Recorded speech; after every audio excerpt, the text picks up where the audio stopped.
Merit స్కాలర్షిప్లు, అత్యాధునిక వసతి సౌకర్యాలతో భోజనాలు, బంపర్ ఆఫర్లతో 50 కోర్సుల్లో సీట్లు గ్యారంటీ ప్రకటించింది మన కాంచీ యూనివర్సిటీ. ప్రముఖ కంపెనీల్లో ప్లేస్మెంట్ అవకాశాలు. ఇంకెందుకు ఆలస్యం? వెబ్సైట్ ని సందర్శించండి. వివరాల కోసం నంబర్లకు కాల్ చేయండి.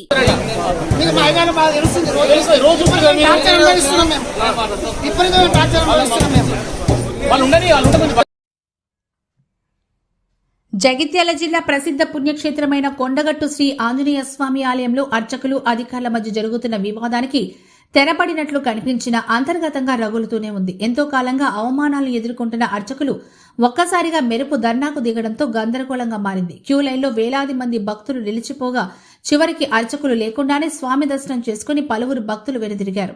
అర్చకుల ధర్నాకు ముందు ఆంధ్రప్రదేశ్ మంత్రి నారా లోకేష్ జన్మదినం సందర్భంగా తెలంగాణ టీడీపీ రాష్ట్ర అధ్యక్షుడు పోగాకు జయరాం చందర్ కొండగట్టు అంజనను దర్శించుకుని ప్రత్యేక పూజలు నిర్వహించారు. అయితే ఈ సందర్భంగా అంతమందిని లోపలికి ఎవరు పంపించారు, ఎందుకు ప్రత్యేక పూజలు చేశారు అంటూ ఆర్ఏ ఈవో శ్రీకాంత్ రెడ్డి అర్చకులపై నోటికొచ్చినట్లు దూషించారని ఆరోపిస్తూ అర్చక బృందం ఆందోళనకు దిగింది.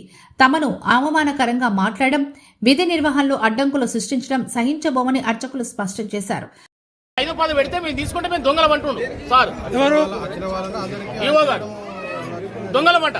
వచ్చిన వాళ్ళందరూ సస్పెండ్. ప్రతి ఒక్క అయ్యగారిని తిట్టుడే, స్టాఫ్ తిట్టుడే, అర్చకుని తిట్టుడే, సెక్యూరిటీ తిట్టుడే, హోంగార్డులను తిట్టుడే, నోటికి వేస్తే తిడుతున్నాడు అందరినీ. ఆలయ పరిపాలన తీరుపై నిరసనగా విధులు బహిష్కరిస్తూ ధర్నా చేపట్టడంతో దర్శనాలు నిలిచిపోయాయి. అర్చకుల ఆందోళనతో ఆలయ పరిసరాలు ఉద్రిక్తత వాతావరణం నెలకొంది. భక్తులు తీవ్ర అసౌకర్యానికి గురవుతుండటంతో వెంటనే సమస్యను పరిష్కరించాలని భక్తజనం, స్థానికులు దేవాదాయ శాఖ అధికారులను కోరుతున్నారు. పరిస్థితిపై సమాచారం అందుకున్న అధికారులు అర్చకులతో చర్చలు జరిపే ప్రయత్నాలు ప్రారంభించినా వినకపోవడంతో బుజ్జగించే ప్రయత్నం చేశారు. ఎమ్మెల్యేతో పాటు అధికారులు, పోలీసు ఉన్నతాధికారులు కలగజేసుకుని ఎట్టకేలకు అర్చకులు ఆందోళనను విరమించారు. అయితే కథ సుఖాంతమైన కొంతకాలంగా అధికారులు, అర్చకుల మధ్య జరుగుతున్న మాటల యుద్ధాన్ని శాశ్వతంగా నివారించేందుకు ఉన్నతాధికారులు కలగజేసుకోవాల్సిన అవసరం ఎంతైనా ఉంది.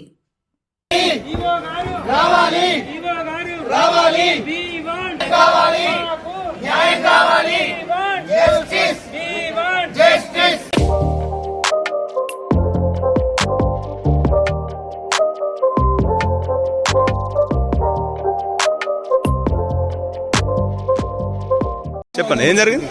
దేవుని దర్శనం కోసం విజయవాడ నుంచి వచ్చామండి. ఓకే. కనీసం అర్చకులు లేరు, ఎవరో లేరండి గుడిలో. థాయిలాండ్ నుంచి మా బాస్ని కూడా తీసుకొచ్చాం. ఓకే. ఇక్కడ నుంచి అర్చకులు లేరు, ఎవరు లేరు. కనీసం బొట్టు పెడతానికి బొట్టు కూడా లేదు. సింధూరు అర్చకులు ఎక్కడున్నారు? స్ట్రైక్ చేస్తున్నారు అంటున్నారండి. ఓకే. దర్శనం చేసుకున్నామండి. కనీసం బొట్టు పెడతానికి బొట్టు కూడా లేదు. ఓకే.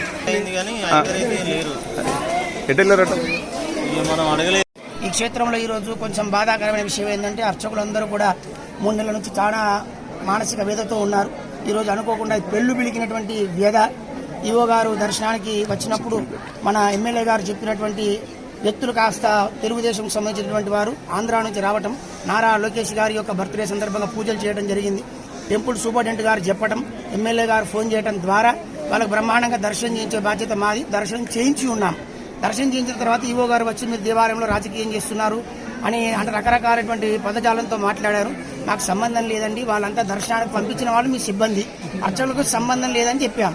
అయితే ఎందుకంటే మేము ఇటీవలనే మనకు తెలుసు పవన్ కళ్యాణ్ గారు వచ్చి టీటీడీ తరఫున మనకు రూములు శాంక్షన్ చేయడం జరిగింది. కొంచెం విలువ ఇచ్చాము అంతే వారికి.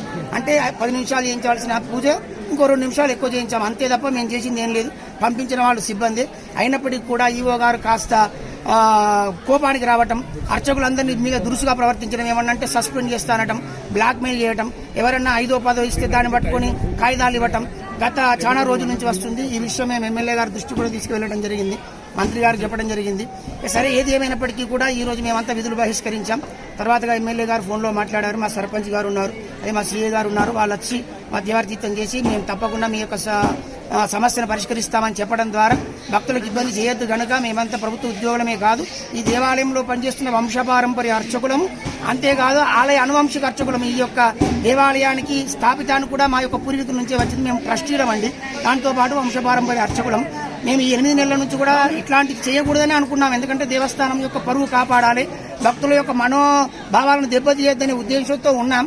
కానీ అర్చకుడు రోడ్డు మీదకి వచ్చిందంటే అది ఏ స్థితిలో వచ్చి ఉంటాడో మీరే అందరూ కూడా చేసుకోవాలి. దీని ద్వారా భక్తులకు ఏమైనా ఇబ్బంది చేస్తుంటే కూడా క్షమించాల్సిందిగా కోరుతున్నాం. ప్రభుత్వాన్ని కూడా మేము 2 చేతులు జోడించి విన్నపం చేస్తున్నాం. కాస్త అర్చకులకు విలువ, గౌరవం, మర్యాద ఉండే విధంగా అధికారులు తెచ్చిదిద్దాలి.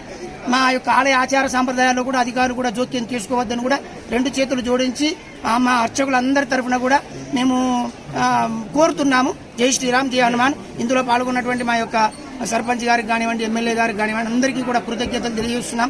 నాకు కావాల్సింది ఏమీ లేదండి, అర్చకుడు యొక్క మనోభావాలు, దేవాలయ ఆచార సాంప్రదాయం ఇక్కడే కాదు ప్రతి దేవాలయంలో కూడా సక్రమంగా జరిగితేనే రాష్ట్రం అభివృద్ధి చెందుతుంది.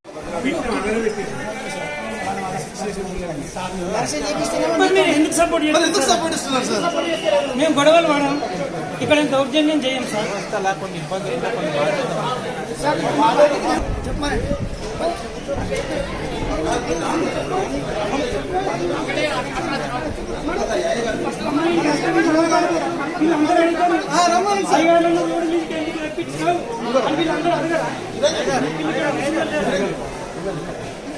AB6 ఛానల్ని సబ్స్క్రైబ్ చేసుకోండి. హిందీ ధర్మాన్ని రక్షించండి.